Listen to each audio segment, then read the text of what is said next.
Je sors de mon hibernation pour vous parler de la Porta et de déco. Aujourd'hui, ça va être un avis très personnel, je tiens à vous le dire. On n'est pas du tout sur de l'analyse des trucs et tout. Je vais vous donner mon ressenti sur la situation actuelle. Maintenant, je peux avoir tort comme je peux avoir raison sur certains points. Certains vont aimer, certains ne vont pas aimer. C'est pas important. J'ai besoin de donner mon avis. Maintenant, vous donnez votre avis également en commentaire et on échange, les gars. Voilà, c'est ça, c'est de l'échange un petit peu et voir un peu les choses qui sont bien faites, mal faites et parler un peu de tout ça parce qu'il y a des choses qui vont pas.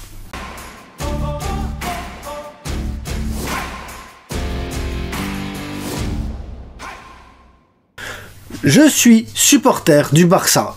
Officiel, vraiment, supporter, et je comprends plus ou moins ce qui se passe au club depuis 2001. Je regardais avant le Barça, mais mes souvenirs les plus frais remontent à 2001.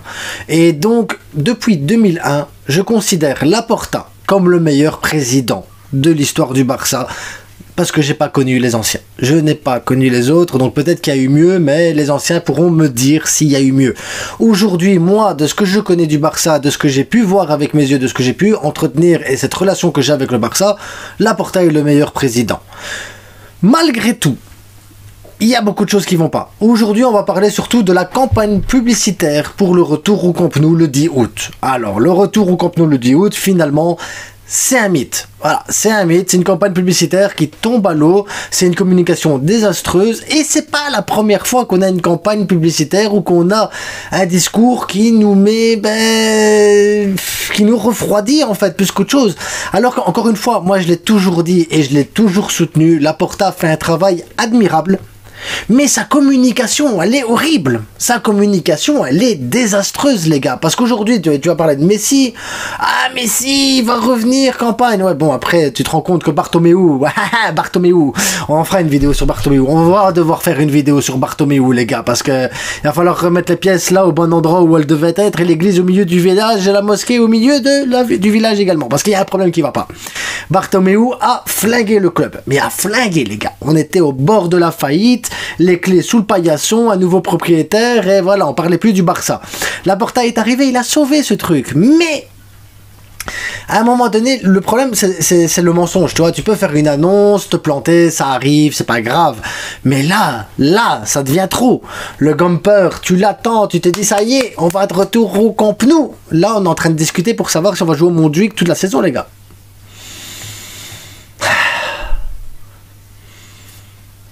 La presse, Nico Williams, tu dis ça fait beaucoup quand même, Nico Williams, le retour au 1 pour 1, les problèmes d'enregistrement, le Camp Nou, et on est à une année d'élection, alors évidemment, tous les candidats là...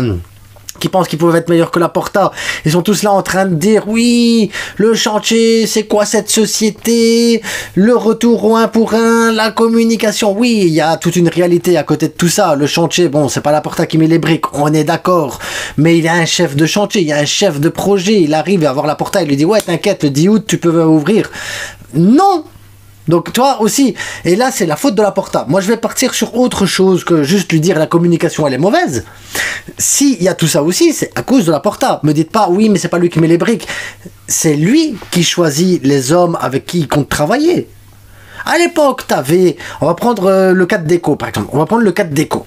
Parce que ça, je pense qu'on est sur un plan un peu plus concret qu'avec Laporta et le chantier. Mais le cas de Deco, il y avait Alemany avant. Alemany, Lewandowski, Rafinha, Kessié, Christensen, Torres, Koundé, Aubameyang, la pizza minuit et tout. On a tous ces émotions-là avec Alemany. On est là, on est dit, putain, le gars, il te fait des miracles. Avec 2 euros, il vit.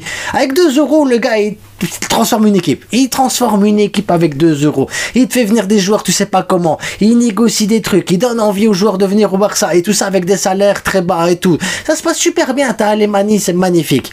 Et après, t'as Deco. Avec les mêmes 2 euros, il arrive à te rater Arda Güler, Nico Williams, Lucas Bergvall, il arrive à te rater Kimmich. Derrière, il te ramène à Victor Roque qui va arriver en été, qui arrive en hiver, mais en hiver, il est pas prêt. C'est un carnage total. Bref, c'est un carnage total. Oriol Romeo, lui demande un 6, il te ramène Oriol Romeo. Tu fais putain, Oriol Romeo, mais comment tu fais pour ramener Oriol Romeo? On sait même pas le vendre, Oriol Romeo, derrière, on sait même pas le donner. On sait même pas le donner, Oriol Romeo, même gratuité. Tu veux Oriol Romeo, gratuit. Donc ça veut dire que le gars, en plus, ses achats, il n'arrive pas à en faire. Et après tu vas me dire, ouais, mais quand même, on n'a pas d'argent, c'est pas la faute de Deco, il a des problèmes et tout, t'es allé voir des joueurs, mais si derrière il n'y a pas d'argent, c'est compliqué. Oui, mais il y a des joueurs à vendre. C'est aussi ça le travail du directeur sportif, c'est d'aller voir les joueurs et leur dire, voilà, par exemple Ter Stegen, tu vas passer la saison 3e gardien, ça va être compliqué pour toi, on n'a plus besoin de toi, trouve-toi un club, même en prêt, fais quelque chose de manière, voilà, et tu négocies avec le gars, on paye une partie du salaire, mais ça diminue la masse salariale, ce que tu veux, tu vois, Ter Stegen par exemple. Ah Roro, on te met une clause exprès, pourquoi on t'a prolongé, pourquoi on l'a prolongé le garçon jusqu'à aussi loin, on aurait pu le prolonger d'un contrat d'1 an, simplement, tac, ou même pas le prolonger du tout, et le laisser partir à la Juve. Non, là, maintenant, il y a un truc, une clause à 65 millions. Personne n'en veut d'Aroro parce qu'il est dégueulasse, Aroro. Iñaki Peña, il sait qu'il va être 6e gardien, 20e gardien. Il pourrait partir 2, 3, 4, 5 millions. Il y a bien moyen. Il y a des clubs qui ont besoin de gardiens quand même. C'est pas compliqué. Et tu as ça avec Fati ou tu sais, Monaco, tu n'as pas réussi à le vendre, tu n'as pas mis une clause d'achat obligatoire. C'est compliqué. L'anglais, tu le distribues gratuitement parce que l'anglais, tu le distribues gratuitement. Et tu es comme ça avec plein de joueurs toutes les saisons où c'est extrêmement compliqué, tu vois. Ça veut dire que même si tu me dis aujourd'hui, oui, le Barça n'a pas d'argent pour acheter, parce qu'on n'a pas rentré assez d'argent, parce qu'il y a la construction du stade, oui, mais tu as des joueurs que tu peux vendre aussi. Tu peux vendre des joueurs, tu peux aller chercher des... C'est ton rôle de directeur sportif. Il vend rien. Il brade les joueurs. Et quand il les brade pas, ben on va... t'as pas mal au dos, Ter Stegen, comme ça, ben, on récupère. Oui, des magouilles. Il faut faire des magouilles. Christensen, la saison passée, une opération qui dure 1 an, comme ça, ben, on récupère le salaire de Christensen pour enregistrer Olmo, pour pas avoir l'air con. Et derrière, de l'autre côté, pour vous dire, le problème de la masse salariale, c'était juste un salaire. Ça veut dire que si t'avais vendu un joueur, t'avais pas les histoires avec Olmo la saison passée. Ici, c'est la même chose. T'as Juan Garcia, il est là, eh ben tu peux pas l'enregistrer parce qu'il te faut vendre un joueur et t'arrives pas à vendre un joueur. T'es obligé de négocier avec le joueur pour lui dire, écoute, fais-toi au moins opérer vu qu'on va pas réussir à te vendre parce qu'on est dégueulasse pour les ventes. Et derrière, à côté de ça, le gars, il va encore te répondre, oui, mais je vais tester mes sentiments pour voir si mon dos ça va. Mais tu vas pas jouer de toute façon. Qu'est-ce qu'on en a à foutre de ton dos? Tu vas être 3e gardien, fais-toi opérer, mets-toi bien et dégage en janvier au pire des cas. Pour jouer à la Coupe du Monde maintenant. Nous, on est comme ça, nous. On est dégueulasse. Ça veut dire que, c'est là que je vais en venir. Deco, oui, il est dégueulasse. Parce qu'il est dégueulasse. Mais en même temps, c'est la Porta aussi qui s'entoure de personnes dégueulasses. C'est la Porta qui a choisi Deco, qui est dégueulasse. C'est la Porta qui a choisi son chef de chantier et qui est tout aussi dégueulasse pour les dates. Parce qu'il pourrait très bien, le chef de chantier, s'il était compétent, dire voilà, on a mis les toilettes ça fonctionne, mais on joue pas dans des toilettes. Donc ça va être compliqué. Tu vois ce que je veux dire? Tu comprends le concept? Moi, je comprends le concept. Hein. Si je mets des toilettes à ma maison, je vais pas dire le salon, il est prêt, on peut s'installer, on peut aller dormir, on peut manger, on peut faire un truc et on peut regarder la télé. Non, c'est des toilettes. Les toilettes, tu vas chier. Tu vois ce que je veux dire? Donc, le Roméo, il pourra faire une grosse merde là dans les toilettes, ça va, mais tu vas pas jouer.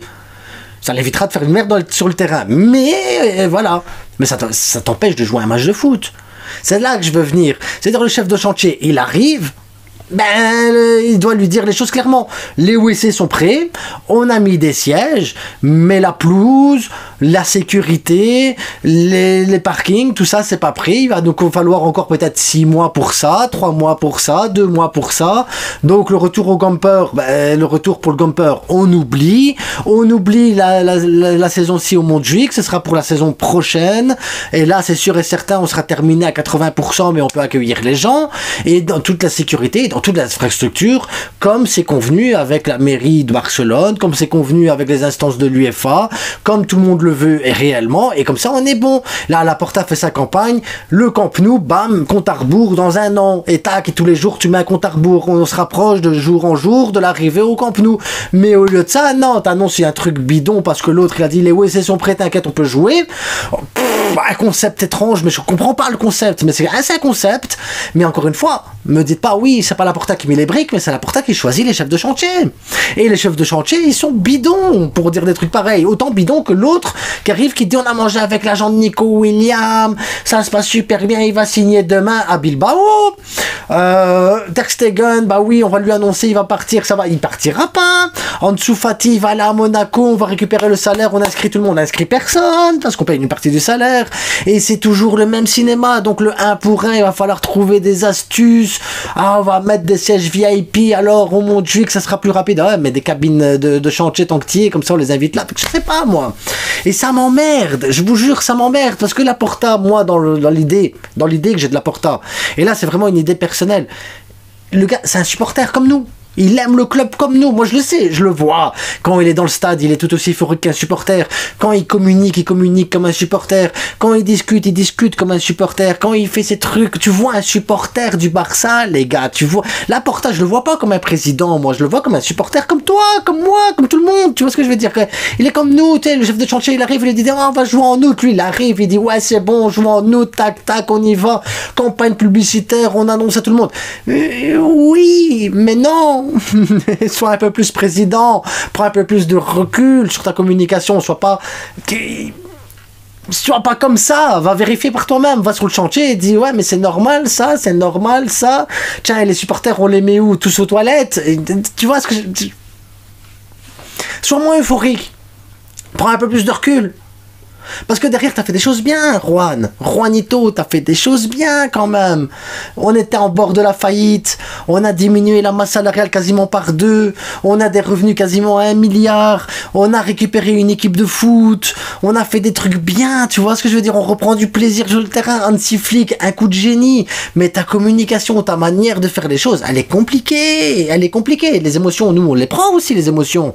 Quand toi tu nous annonces le 10, on revient au Camp Nou, et moi je me dis c'est bon, au mois de mai, je vais au stade. Au mois de mai, je me prends un week-end de 4 jours, de 5 jours ou d'un mois, et je vais au stade. Je vais aller kiffer ma race. Je vais aller faire une vidéo avec Café, je vais aller faire une vidéo avec Espacio. Je vais ramener Dave de Bretagne, je vais lui dire descends avec moi, rien à foutre, avec Jules aussi, allez, soyons des dingues, tu vois ce que je veux dire. J'ai envie de faire tout ça, moi, mais là, tu vois, t'es tout euphorique, t'es bien. Et toi, en tant que supporter, tu te dis c'est bon, on est de retour, fini le stade qui pue la mort et le cimetière. Retour dans un stade où il y a de l'ambiance des gens. Non, t'es déçu. Ben, je suis déçu. Alors que on devrait pas être déçu. La vérité, on devrait pas être déçu. Moi, c'est ça qui me choque. C'est que on est déçu parce que la communication, elle nous pousse à être déçu. Mais sinon, dans les faits, on est content de l'équipe, on est content de notre triplé national, on est content de notre parcours en Ligue des Champions, on est content que la Masia elle tourne comme jamais elle a tourné dans sa vie. La dernière fois qu'elle a tourné comme ça, c'était avec Xavi, Iniesta, Busquets, Puyol, t'avais tout plein de trucs, Messi, ça puait le foot, ça puait le football et on parlait foot. Aujourd'hui, on parle de stade, de briques, on parle de 1 pour 1, de comptabilité, on parle de communication. C'est quoi ces trucs? On est devenus des chefs de marketing, nous maintenant, on est devenus des comptables, on est devenus des comptables marketing. C'est n'importe quoi, les gars. On est censés être supporters. Nous, la seule chose qu'on veut voir, c'est arriver à la tournée asiatique, voir nos 6-7 jeunes de la Masia éclater, dire c'est bon, on va acheter personne parce qu'on a ce qu'il faut au club. Virgil, il est là, c'est la classe, Dani Rodriguez, il va revenir, Bernal, le retour, on doit être content de tout ça, les cousins Fernandez, on doit avoir tout ça, le retour de Lewandowski, Ferran Torres Ballon d'Or, Yamal numéro 10, tu vois ce que je veux dire? Nous c'est ça normalement qui doit nous faire vibrer, nous dire on retourne dans un stade, on fait carnage, on va éclater toute l'Europe. Mais au lieu de ça, on fait de la comptabilité. Et c'est la communication le problème. C'est la communication de la Porta. Parce que tout ce qui est derrière, on lui reproche pas. C'est super bien fait. Mais la communication, elle nous flingue. Et c'est pas normal. C'est pas normal que les émotions, elles passent par la communication comme ça, aussi mal gérée. On a une équipe féminine en or, on a une Masia en or, on a une équipe A qui pue le football, et on arrive à être déçu. Tout ça parce que t'as un chef de chantier qui est bidon, parce que t'as un gars là, qui sait pas vendre des joueurs pour acheter ce que t'as besoin pour renforcer. Je demande même pas qu'on achète 11 joueurs, moi. Ouais, je demande même pas. Tu vas chercher Lookman, là, il va partir à l'Inter. Le gars, il part à l'Inter, 30 millions, Lookman. Et tu t'es en tête là avec des Luis Diaz à 100 millions. Pourquoi tu vas chercher Luis Diaz à 100 millions? Tu te prends la tête. Luis Diaz 100 millions. T'as l'autre à 30 millions. Dumfries 25 millions. Rashford 40 millions. Grimaldo 15 millions pour le même prix que Luis Diaz. T'as 3 joueurs. Le même prix, t'as 3 joueurs. 3 pour le même prix. Et avec ces 3 joueurs-là, plus que t'as la Masia, plus ton équipe qui est incroyable, t'es tranquille. Parce que c'est facile de communiquer avec Hansi Flick. Qu'est-ce qu'il a dit Hansi Flick? Hansi Flick, il te dit tout simplement, moi j'ai une équipe type. Voilà, j'ai une équipe type, mais aujourd'hui j'ai besoin d'un ailier gauche. J'ai besoin d'un ailier gauche. Parce que quand Yamal il est fatigué, Rafinha il peut passer à droite. Rafinha il peut jouer à droite, Rafinha il peut jouer dans l'axe. Donc ça veut dire que Rafinha tu peux le bouger dans tous les postes, il sera performant. Mais j'ai besoin d'un gars qui puisse remplacer Rafinha quand Rafinha il va dépanner les autres postes. Et là j'ai besoin d'un ailier gauche. Tu t'en fous. Lookman, Rashford, les deux ça colle. Les deux ça colle, les deux ça fonctionne. C'est tout ce qu'il t'a demandé, ça. Et c'est facile à comprendre. Moi je le comprends, tu le comprends, on le comprend tous. Nous on n'est pas, on est un peu débiles. Vous, moi on est un peu débiles. On n'est pas des professionnels du monde du football. On est des amateurs, on est des supporters comme n'importe qui. Mais on n'est pas, on le voit les choses. Tu vois Lookman 30 millions, tu vois Luis Diaz 100 millions. Tu dis il y a quelque chose qui va pas. Tu vois ce que je veux dire? C'est le même âge, c'est le même poste, c'est le même profil. Il y en a un, ben, il est quand même 3 fois moins cher, et à l'autre, il est 3 fois plus cher. La différence entre les deux, ben, il n'y en a pas tant que ça. Est-ce que ça vaut le coup de mettre 70 millions de plus? Non. Non. Non. Mais oui, mais je sais pas. Pourquoi? Moi, j'ai pas d'explication. Moi, j'ai pas d'explication. Me demandez pas les explications. Moi, je vous dis, Deco, il est bidon. Ça fait des mois, ça fait des années que je vous dis que Deco, il est bidon. J'ai jamais dit un merci à Deco, j'ai jamais dit Deco il est incroyable. D'ailleurs même en début de mercato, je m'en dis ah t'as vu Deco? Non Deco il est dégueulasse. Parce que n'importe qui peut acheter Juan Garcia. Si t'avais 25 millions, ah ben n'importe qui pouvait faire sauter la clause et dire Juan viens ici, c'est bon, tu vois ce que je veux dire? C'est comme un enfant de 5 ans, tu lui bailles 5 euros, une fois que tu lui as donné 5 euros et tu dis va dans le magasin et tu peux acheter pour 5 euros de bonbons, il va acheter pour 5 euros de bonbons. Ça, il sait le faire, un enfant de 5 ans sait le faire. Deco, tu lui dis t'as 25 millions, va chercher des Juan Garcia à 25 millions. Ah, ça tout le monde sait le faire. Tu sais le faire, je sais le faire, un enfant de 5 ans sait le faire. Mais dès qu'il s'agit d'aller voir un joueur, négocier, voir les trucs, lui expliquer les affaires, le projet sportif, comment ça se passe à Barcelone, dans quoi il va être intégré, vendre les qualités du club pour lui donner l'envie du joueur de venir, lui demander de baisser le salaire et tout ça, et que derrière tu arrives à le faire intégrer à ce projet sportif, et qu'en plus tu arrives à vendre des joueurs, là c'est incroyable, là ça veut dire que tu fais ton boulot. Mais aujourd'hui il fait pas son boulot. Aujourd'hui, il devient chirurgien. Ah, mais Ter Stegen, t'as un peu mal au dos. Oui, mais je vais tester mes sentiments. Mais ces sentiments, tu vas être 3e gardien, va te faire opérer, m'emmerde pas. Vu que j'arrive pas à te vendre au moins 80% de ton salaire, je récupère, j'inscris les autres. Parce qu'en plus, ils sont même pas inscrits.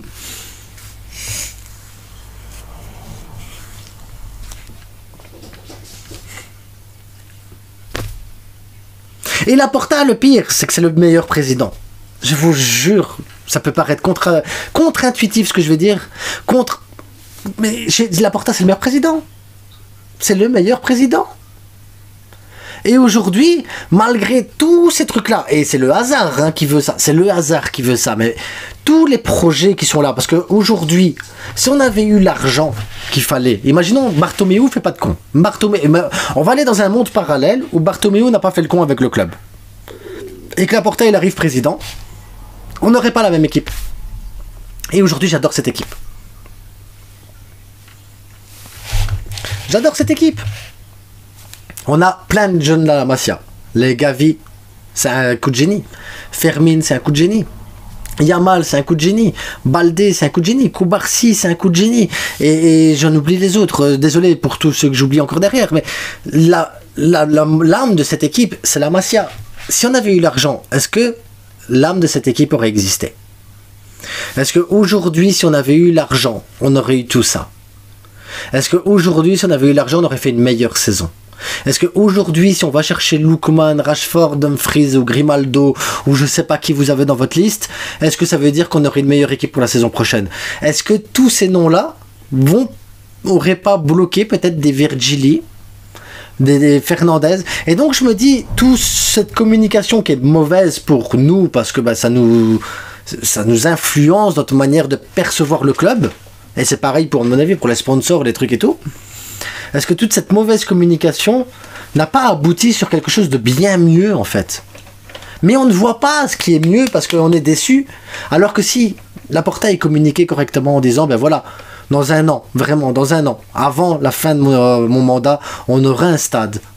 Avant la fin de mon mandat, on arrivera au 1 pour 1. Ça prendra tout un mandat complet pour rattraper la merde de Bartomeu. Tout un mandat complet, ça va prendre parce qu'on a été trop loin dans la merde. On a été trop loin dans les dépenses, trop loin dans la mauvaise gestion et que les comptes du club sont beaucoup trop mal actuellement. Il va falloir un mandat complet pour moi récupérer. Mais ce mandat-là, nous, on ne le jette pas à la poubelle. Ce mandat-là, on va en profiter pour développer la Masia, pour développer le côté sportif, pour développer un stade. On va profiter de tout ce mandat-là pour mettre tout à zéro, reprendre les bases du club et recréer une base correcte, une fondation qui va permettre à un bâtiment appelé Camp Nou d'exploser dans les années à venir. Et c'est ça en fait. Est-ce qu'il n'aurait pas dû prévenir à l'avance et communiquer? On va prendre le temps de faire les choses bien. Ça va être dur. On va compter sur nos armes, la Masia. On va compter sur ce qu'on a, nous, et sur ce qu'on sait faire de mieux, produire des joueurs, produire des talents. Et on va concrétiser notre rêve de devenir le club espagnol qui produit les meilleurs joueurs du monde. Et à la fin de mon mandat, s'il manque un attaquant, s'il manque un défenseur, s'il manque un milieu, on pourra aller chercher qui on veut.